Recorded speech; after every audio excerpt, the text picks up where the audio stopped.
and Jim Gibbons were both in the House of Representatives. Now they're very famous people, and they've moved up a little bit. But we had a vote, and there were 3 votes opposed to it. The 2 of them and myself. It had to do with dumping nuclear waste in Yucca Mountain in Nevada, which I opposed strongly. Yeah. But the principle there for me was the fact that the federal government shouldn't have this authority. Matter of fact, when I have my daydreams about how the country could have and should have been developed, I think about how Texas was developed. Private property ownership, no federal ownership of land. I think you should be in charge of your land.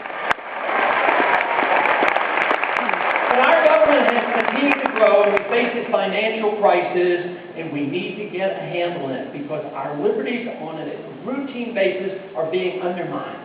We now have the assumption that we are going to have a national ID card, the real ID, in the state.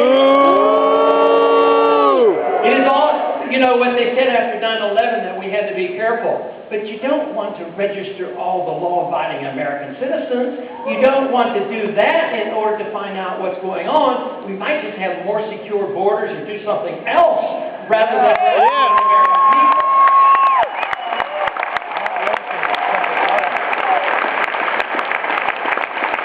But our campaign has continued, and as I said, doing well and improving, even though we know exactly what the numbers are. But if the message is worthwhile, I mean, your vote can really count if you vote for limitation of government power and spending. Just remember, it wasn't that many years ago when our party accepted the idea that we didn't have to have a Department of Education. We don't need a Department of Education. We don't need the federal government running our schools.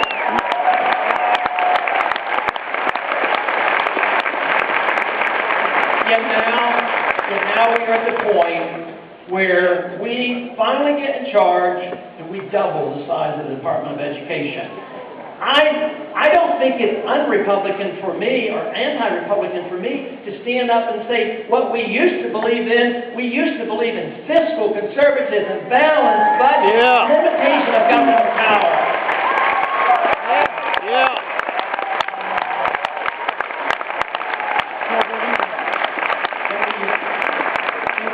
To be the party that increases the number of departments in Washington, D.C., increase the entitlement system. Today, the entitlement system, and this is another reason why the young people are very much aware of what's happening, it's about $60 trillion of obligations. Taxes at 90% won't pay for this. So a major problem is coming. And the only way we can restore this is to get the spending under control. And get the spending under control to reassure the markets and the world and those who hold dollars that we will maintain integrity with the dollars. But today, it doesn't look like that. Just look at what's happening because right now, we have a bill in the Congress proposed to spend a lot of money for more foreign expenditures overseas. And the Democrats are coming along and they say, aha, you need this money and you want the money because that's the conservative position. So the Democrats say, well, what we need are $30 more billion of entitlement spending at home. Now, my idea of compromise, in politics is the art of compromise, my idea of compromise is that we should be cutting both. The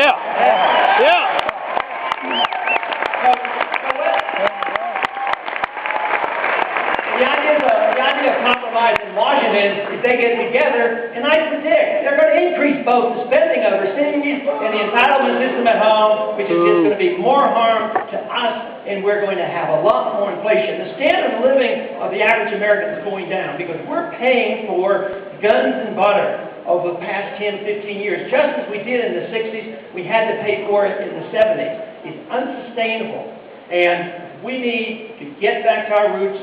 Believe it. Have a message of limited government. You know, the Republican Party is the only thing right now I can see that might bring this back into order. Because now, since we have gotten a bad reputation, it looks like the Democrats are going to come in. I say, if we stand on principle, believe in them and stand on the Constitution, we can revive this party.